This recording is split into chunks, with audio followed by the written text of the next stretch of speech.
जय हिंद। नमस्कार डॉक्टर करुणा सवडील तमाम मित्रों ने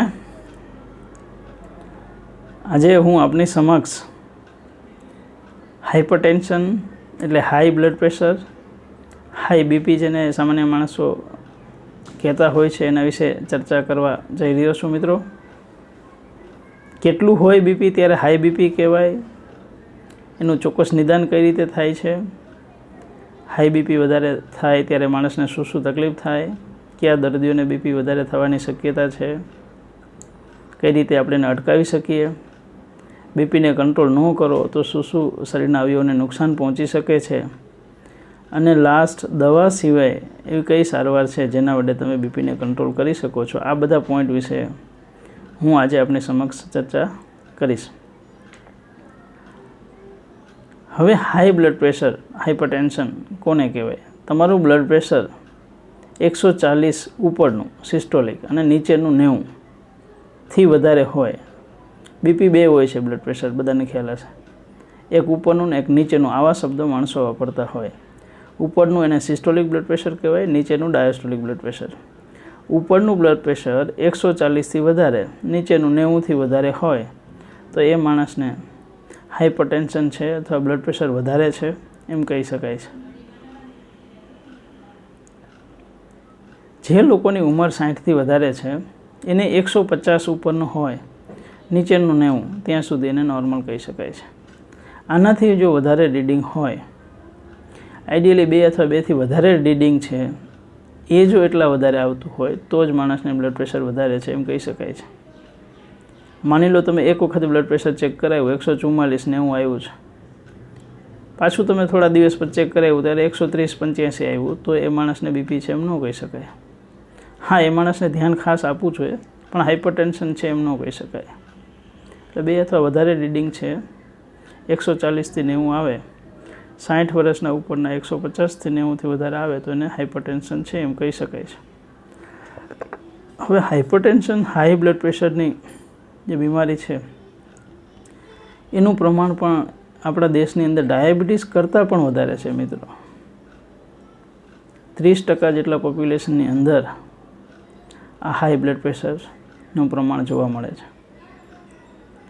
હમણાં જ હું રિસેન્ટલી કેરેલાની અંદર એક સ્ટડી થયેલી કે 30 વર્ષ ઉપરના જે માણસો છે એનું બીપી ચેક કર્યું, એના રેકોર્ડ્સ બધાએ જોયા, પેપર્સ જોયા, કોઈને દવા ચાલુ છે નથી, આ બધું જોયું તો 43% જેટલા માણસોને 30 વર્ષ પછીના બીપીની તકલીફ હતી। તો આનું પ્રમાણ છે એ ઘણું જ વધારે પડતું છે। એટલે જ આપણે સૌએ આ બ્લડ પ્રેશરની બીમારી તમને વહેલા તકે ન આવે એના માટે આપણે શું કરવું એના વિશે આજ ખાસ ચર્ચા કરશું। હવે વધારે બ્લડ પ્રેશર રહે માણસોને ને તો એને શું શું લક્ષણો થાય એના વિશે પહેલાં ચર્ચા કરીએ। હાઈ બીપી ડાયાબિટીસ જેવું જ સાયલન્ટ કિલર છે। સાયલન્ટ કિલર એટલે શું? તમને મારી નાખે, તમને ખબર ન પડે, એને સાયલન્ટ કિલર કહેવાય ને। હાઈ બ્લડ પ્રેશર અને ડાયાબિટીસ એવી બીમારીઓ છે કે જે ધીરે ધીરે તમારા શરીરના અવયવોને નુકસાન પહોંચાડી શકે, પણ તમને ખબર જ ન હોય કે મને અત્યારે ખરેખર આ બીમારી છે। તો હાઈ બીપી રહેતું હોય તો પહેલું લક્ષણ તો કોઈ લક્ષણ જ નહીં, તમને અત્યારે કોઈ પણ તકલીફ ના હોય, આમ છતાંય તમને બ્લડ પ્રેશર વધારે હોઈ શકે છે। એટલે જ બધાય માણસે, હું તો એમ કહું 25-30 વર્ષની ઉંમર થાય એટલે બધાય માણસોએ ખાસ વર્ષમાં એકવાર તો બીપીની તપાસ કરવી જ જોઈએ। હા, અમુક લક્ષણો આવી શકે છે જ્યારે બ્લડ પ્રેશર બહુ વધારે વધે। ધ્યાન રાખજો મિત્રો, જ્યારે બ્લડ પ્રેશર બહુ વધારે વધે, ઉપરનું 180 200 આવે, નીચેનું 110 100 આવું જ્યારે આવે ને ત્યારે અમુક લક્ષણો જોવા મળે છે। દાખલા તરીકે કોઈને માથાનો દુખાવો થવો, કોઈને ચક્કર આવવું, કોઈને ગરદનમાં દુખાવો થવો, કોઈને ધાંધળું દેખાવું, કોઈને નાકની અંદર લોહી નીકળવું એટલે કે નાકોડી ફૂટવી, કોઈને ઉલટી થવી, કોઈને લોહીની ઉલટી થવી, છાતીમાં દુખાવો થવો, પગમાં સૂજા આવવું, આ બધા લક્ષણો આવી શકે છે જ્યારે બ્લડ પ્રેશર બહુ વધારે હોય ત્યારે। એટલે આવા લક્ષણો કદાચ કોઈ પણ માણસને હોય તો એ લોકોને તો ખાસ ત્યારે બ્લડ પ્રેશરની તપાસ કરવી જ જોઈએ। પરંતુ કાંઈ પણ લક્ષણો ન હોય તો બી વર્ષમાં એક વખત બ્લડ પ્રેશરની તપાસ બધાએ કરવી જોઈએ. માની લો બ્લડ પ્રેશર તમારું સાવ નોર્મલ આવ્યું છે, તમે ડૉક્ટર પાસે તપાસ કરાવ્યું, તમારે સાવ નોર્મલ આવ્યું છે, તમારે કાંઈ ચિંતા કરવા જેવું નથી. કદાચ થોડુંક વધારે આવ્યું છે, માની લો તમે ગયા 144 આવ્યું, નીચેનું 94 આવ્યું છે, તો બ્લડ પ્રેશર વધારે આવ્યું છે, કાંઈ વાંધો, કાંઈ ચિંતા નથી. થોડા દિવસ પછી, અઠવાડિયા 2 અઠવાડિયા પછી પાછું બી બ્લડ પ્રેશર ચેક કરાવો, ત્યારે ઓછું આવ્યું છે, કાંઈ વાંધો નહીં, થોડું ધ્યાન આપો, 2-4 મહિના પછી પાછું એકવાર બ્લડ પ્રેશર ચેક કરાવો. પરંતુ બીજી વખત પણ વધારે આવ્યું છે માની લો બ્લડ પ્રેશર, તો તમને બ્લડ પ્રેશર છે એમ કહી શકાય છે. પછી જે હું છેલ્લે સમજાવીશ એ પ્રમાણે અમુક જે સારવાર છે દવા સિવાયની એ બધી આપણે કરવી જોઈએ. તો ચોક્કસ નિદાન કરાવો. હવે આપણે ડૉક્ટર પાસે તપાસ કરીએ છીએ, ક્યારેક તમે સવારે ચેક કર્યું હશે બ્લડ પ્રેશર, બરાબર, ક્યારેક તમે સાંજે ચેક કરવા ગયો હશે, તો સવારે ક્યારેક અલગ આવતું હોય, સાંજે અલગ આવતું હોય. તો આપણું બ્લડ પ્રેશર છે ને એ પણ ડાયાબિટીસની જેવું છે, ફરતું રહે છે, 10-10, 15-15 મિનિટે બ્લડ પ્રેશર ફરતું હોય. જે માણસોને બ્લડ પ્રેશર વધારે ક્યારેક સવારે આવે, ક્યારેક સાંજે આવે, અથવા તો જ્યારે ડૉક્ટરને એવું લાગે કે આ દર્દીને રાત્રે પણ બ્લડ પ્રેશર કદાચ વધતું હોય, હવે આવું જ્યારે ડાઉટ હોય ત્યારે જો બ્લડ પ્રેશરનું ચોક્કસ નિદાન આપણે કરવું હોય તો એમાં ABPM એટલે કે એમ્બ્યુલેટરી બ્લડ પ્રેશર મોનિટરિંગ સિસ્ટમનો ઉપયોગ કરવો જોઈએ, જે અમે ઘણા પેશન્ટમાં વાપરીએ છીએ. ABPM એટલે શું છે મિત્રો? એક નાનું એવું સાધન છે, ઇન્સ્ટ્રુમેન્ટ છે, જે તમારે ઘરે આવી એના માણસો છે એ બાંધી જાય છે. સવારે 10 વાગે બાંધ્યું હોય, બીજે 10 વાગે કાઢવાનું હોય છે. તમે સવારથી સાંજ સુધી જે પણ તમારી એક્ટિવિટીઝ કરો છો, તમે ઓફિસે જાઓ છો, તમે ડ્રાઇવિંગ કરો છો, તમે બપોરે સૂતા છો, રાત્રે સૂતા છો, એ બાંધીને બધી એક્ટિવિટીઝ કરવાની. એમાં દર 15 મિનિટે, 10 મિનિટે કે 20 મિનિટે જેવું આપણે સેટિંગ કરીએ એવું દિવસની અંદર એ બ્લડ પ્રેશર ઓટોમેટિક ચેક કર્યા કરે. રાત્રે તમે સૂઈ જાઓ ત્યારે જે પણ આપણે સેટિંગ કરીએ કે માની લો કલાકે, વધારે ઊંઘ ડિસ્ટર્બ ન થાય એટલા માટે દર કલાકે એ મશીન છે પોતાની રીતે બ્લડ પ્રેશર ચેક કર્યા કરે. પછી બીજે દિવસે જ્યારે આપણે એ બીપી ઇન્સ્ટ્રુમેન્ટ કાઢીએ છીએ ABPM, પછી એની એક પ્રિન્ટ નીકળે છે. એ પ્રિન્ટની અંદર જેટલા પણ બ્લડ પ્રેશર ચેક થયા છે ને બધા રીડિંગ આપણને ખબર પડે કે ભાઈ સવારે 10 વાગે એટલું હતું, 10 ને 10 એટલું હતું, 10 ને 20 એટલું હતું. એમાં 1-1 કલાકની એવરેજ પણ આવે કે સવારે 10 થી 11ની વચ્ચે એટલું રહ્યું હતું, 11 થી 12ની વચ્ચે એટલું રહ્યું હતું. રાત્રે તમારું બ્લડ પ્રેશર ચેક થઈ જાય. એમાં રાત્રે ખબર પડે કે ખરેખર રાત્રે 1 વાગે કેટલું હતું, 2 વાગે, 5 વાગે, 6 વાગે. એમાં એ પણ ખ્યાલ આવે કે 24 કલાકની અંદર તમારું ટોટલ જે બ્લડ પ્રેશર ચેક થયું એમાં એવરેજ કેટલી આવી છે. 130 એવરેજ, ઉપરનું નીચેનું 80 થી નીચે હોય તો નોર્મલ કહેવાય. તો એ ખબર પડે. ત્યારબાદ કેટલું સૌથી વધારે ગયું છે બ્લડ પ્રેશર, માની લો 170, 100 પહોંચ્યું તો એ ખરેખર કેટલા વાગે ગયું હતું. અને ઊંચું રહ્યું છે માની લો તો ઊંચું છે એ કેટલા સમય માટે રહ્યું છે. માની લો 24 કલાકના જે રીડિંગ કર્યા છે એમાં 25% સમયમાં તમારું વધારે રહ્યું છે કે 50% સમય એવો હતો કે તમારું બીપી છે 140-90થી ઉપર જ રહ્યું છે. તો એ બધી અસર અને એની અસર તમારા હાર્ટ ઉપર શું થવાની છે એ પણ ખ્યાલ આવી જાય છે. એટલે આ ABPM ઇન્સ્ટ્રુમેન્ટ એક બહુ સારું છે ઇન્સ્ટ્રુમેન્ટ છે, જેનું ચોક્કસ નિદાન કરવું હોય તો ABPMનો ઉપયોગ પણ આપણે કરી શકીએ છીએ. ઘણા માણસો ઘરે પણ બ્લડ પ્રેશર હવે વસાવતા હોય, digital blood pressure monitoring system હોય, ઘરે પણ તમે ચેક કરી શકો છો. તમને સહેલું પડે છે. ઘણા કિડનીની તકલીફ ધરાવતા હોય, હાર્ટની તકલીફ ધરાવતા હોય તો તમારા ડૉક્ટર તમને સલાહ આપે કે ભાઈ 4-5 દિવસે છે એ અલગ અલગ સમયે તમારે બ્લડ પ્રેશર ચેક કરવું અને એનો ચાર્ટ બનાવવો. જેમ આપણે ડાયાબિટીસમાં ચાર્ટ બનાવીએ છીએ એનો પણ એક ચાર્ટ બનાવી શકાય છે. એટલે ડૉક્ટરને ચોક્કસ ખબર પડે કે ખરેખર તમારું બ્લડ પ્રેશર કેટલું રહે છે અને એને દવામાં શું એને ફેરફાર કરવો. કારણ કે જેટલું કંટ્રોલ બ્લડ પ્રેશર હશે એટલું તમારા શરીરની અંદર નુકસાન નહીં થઈ શકે. હવે અત્યારે આ બ્લડ પ્રેશર મેં કીધું કે એટલું બધું વધારે પ્રમાણમાં છે, તો આનું કારણ શું છે? મુખ્ય કારણો છે ને આપણે લાઈફસ્ટાઈલ જ છે મિત્રો. અમુક રોગ જો કહીએ ને આપણે, ડાયાબિટીસ છે, હાઈ બ્લડ પ્રેશર છે, કોલેસ્ટ્રોલ છે, હાર્ટ એટેક, પેરાલાઇસિસ, આ બધાના કારણો જવાબદાર આપણી લાઈફસ્ટાઈલ છે. તો તો લાઈફસ્ટાઈલને આપણે થોડીક સુધારવી પડે એવું છે. લાઈફસ્ટાઈલની અંદર સૌથી ઇમ્પોર્ટન્ટ તો આપણું છે ને બેઠાડું જીવન. એક્સરસાઇઝ માણસો બહુ ઓછા કરે, જેના કારણે બ્લડ પ્રેશર આવી શકે છે. તમારો વજન વધારે હોવો, બ્લડ પ્રેશર આવી શકે છે. સ્ટ્રેસ અત્યારે માણસોને ઘણું બધું રહે છે, તો સ્ટ્રેસને કારણે બ્લડ પ્રેશરની તકલીફ આવી શકે છે. આલ્કોહોલ છે, સ્મોકિંગ છે, ટોબેકો છે, આ બધી વસ્તુને કારણે બ્લડ પ્રેશર આવી શકે છે. બીજા અમુક કદાચ રોગ હોય તો અમુક રોગને કારણે પણ બ્લડ પ્રેશર આવી શકે છે. અમુક દવાઓ તમે ખાતા હોવ તો દવાઓને કારણે બ્લડ પ્રેશર આવી શકે છે. એટલે આવા બધા કારણો છે જેના કારણે અત્યારે આપણા દેશની અંદર એટલું બધું બ્લડ પ્રેશરનું પ્રમાણ વધી ગયું છે. તો ખાસ કરીને મેં તમને જેમ કીધું એમ કે અત્યારનું જીવન છે, લાઈફસ્ટાઈલ છે, તમારું વજન વધારે છે, તમારું બેઠાડું જીવન છે, તમને સ્ટ્રેસ રહે છે, ટોબેકો સ્મોકિંગ કરો છો, તમારા ફેમિલીની અંદર બ્લડ પ્રેશરની તકલીફ છે, તો આ લોકોએ ખાસ બ્લડ પ્રેશર ચેક કરાવવું જોઈએ મિત્રો. હમણાં તમને હું એક ઉદાહરણ આપું છું. મેં એક પેશન્ટ છે, કાંઈ વાયા ઓળખીતું હતું, એટલે મારી પાસે આવ્યું, મને કહે છે મને પેરાલાઇઝ થઈ ગયું હતું. મેં બધું જોયું. અમારી ગામની બાજુના પેશન્ટ હતા. પછી મેં ખાલી એમને પૂછ્યું, ઓહ બ્લડ પ્રેશર તમારે બહુ વધારે હતું? તો હા, અમે કોઈ દિવસ ચેક નહોતું કરાવ્યું. પછી ત્યારે ને ત્યારે એની સાથે જે એના ભાઈ આવ્યા હતા એમને મેં પૂછ્યું, ભાઈ તમે કોઈ દિવસ બ્લડ પ્રેશર ચેક કરાવ્યું? તો કે ના સાહેબ, મને તો કાંઈ થયું જ નથી. એટલે હું હૈશો, મેં શું આપણે પેરાલાઇસિસ આવે એની રાહ જોવાની છે? એ પેશન્ટનું મેં બ્લડ પ્રેશર ચેક કરાવ્યું. જે સગા ભાઈ હતા, જે ભાઈને પેરાલાઇસિસ આવ્યું એનાથી નાના હતા, તો એને એ બ્લડ પ્રેશર છે 180 હતું, નીચેનું કંઈક 110 હતું. તો ફેમિલીની અંદર બ્લડ પ્રેશર હોય તો બી ખાસ આપણે ચેક કરવું જોઈએ. આ માણસ જે છે એને આપણે વહેલા તકે પકડી લીધા એમ કહી શકાય છે મિત્રો.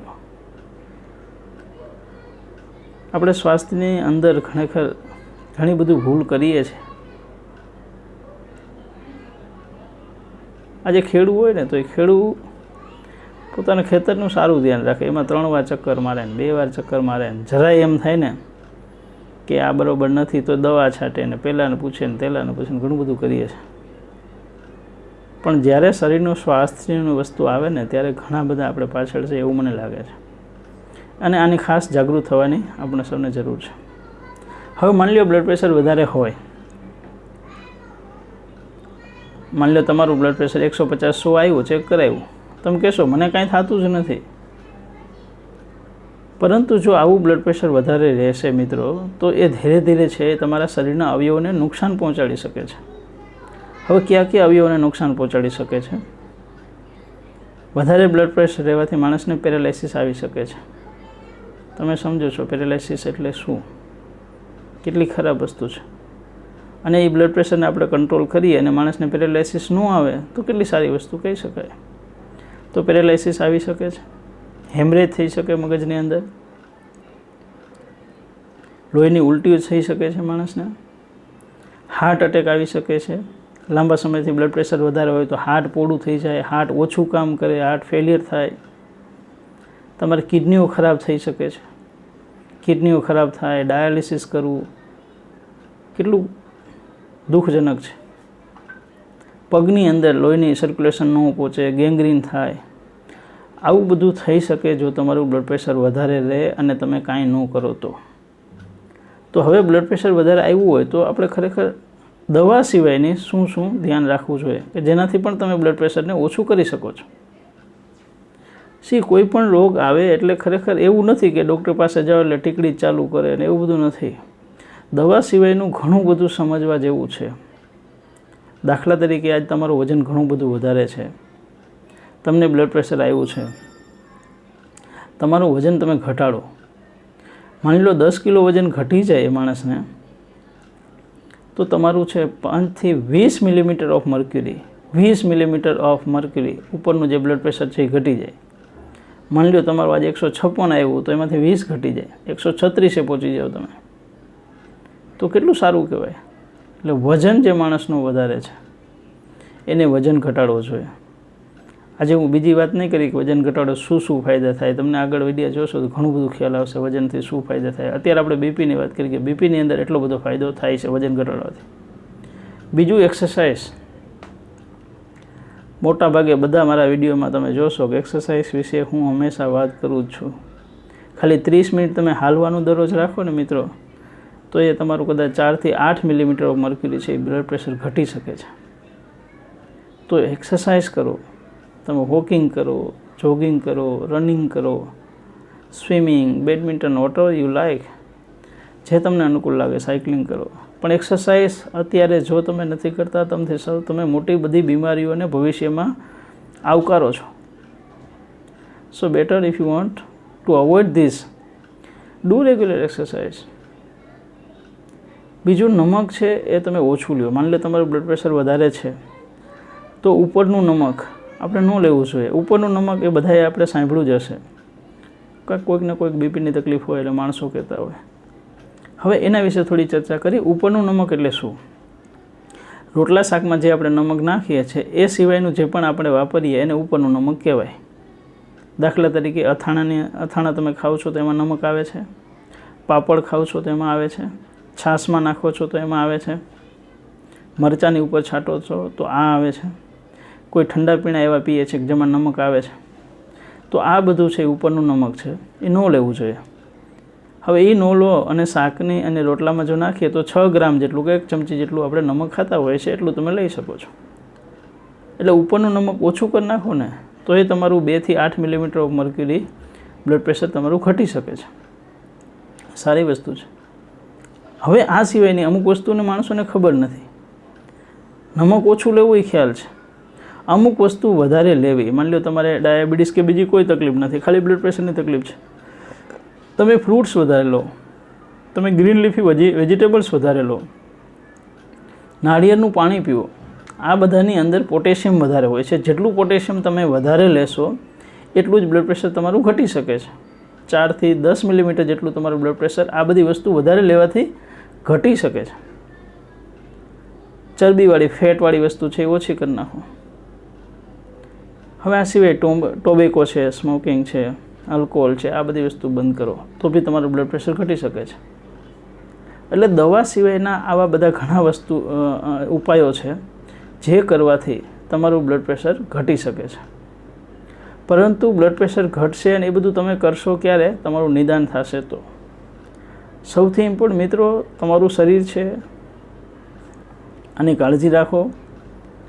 અત્યારે સમય છે એ લાઈફસ્ટાઈલ છે એ ઘણી બધી આપણી ખરાબ છે. આપણા વડીલો કરતાં, આપણા પિતાશ્રી, આપણા દાદા, એ લોકોના જે દાદી, એ લોકોની જે શરીર હતા એ આ બધા રોગ માટે ઘણા બધા સારા હતા. અત્યારે આપણા આ બધા રોગો છે એ થવાની શક્યતા ઘણી બધી વધારે છે. પરંતુ આ બધા રોગોને ઘણા અંશે તમે અટકાવી શકો છો અથવા તો મોડું આવે ને એવું કરી શકો છો. જેમ ડાયાબિટીસમાં કહું એમ જ તમને આજ બીપીની તકલીફ માની લો 50 વર્ષે આવે, એના કરતાં 30 વર્ષ આવે તો ખરાબ વસ્તુ છે ને. 30 વર્ષે તમારે દવા ચાલુ કરવી, ડૉક્ટરને બતાવવું. કારણ કે જ્યારે તમારું બીપી વધારે હશે ત્યારે પછી તમારે રેગ્યુલર બતાવવું પડશે, રેગ્યુલર એના બધા રિપોર્ટ કરવા પડશે. તો જેટલું આ બધું તમને મોડું આવે કદાચ શરીરમાં એવું તમે કરો. વજન ઘટાડો, એક્સરસાઇઝ કરો, સ્મોકિંગ ટોબેકો બંધ કરો, સ્ટ્રેસ લેવલ ઘટાડો, યોગા કરો. સ્ટ્રેસ લેવલ ઘટાડવાથી ઘણા બધા રોગો, બીપી છે, ડાયાબિટીસ છે, કોલેસ્ટ્રોલ છે, હાર્ટની બીમારીઓ છે, ઘણી બધી બીમારીઓ છે, અમુક જાતના કેન્સર છે, આ બધા બીમારીઓની અંદર ઘણો બધો ફાયદો થાય છે. તો મિત્રો આવું બધું કરજો, ચેક કરજો, એનું ધ્યાન આપજો. 1 ડૉક્ટરને બતાવો, 2 ને બતાવો, 3 ને બતાવો, ચોક્કસ નિદાન કરો. ચોક્કસ નિદાન અને જે પણ જરૂર લાગે તમને, જે પણ ડૉક્ટર કહે એ સારવાર કરો. ડૉક્ટરને પ્રશ્ન તમને જે મગજમાં હોય બધા પ્રશ્ન પૂછો, પરંતુ છેલ્લે કરો એ જ જે તમને ડૉક્ટર એડવાઇસ આપે છે. Thank you. જય હિન્દ, જય Bharat. Bye bye. Take care of your health.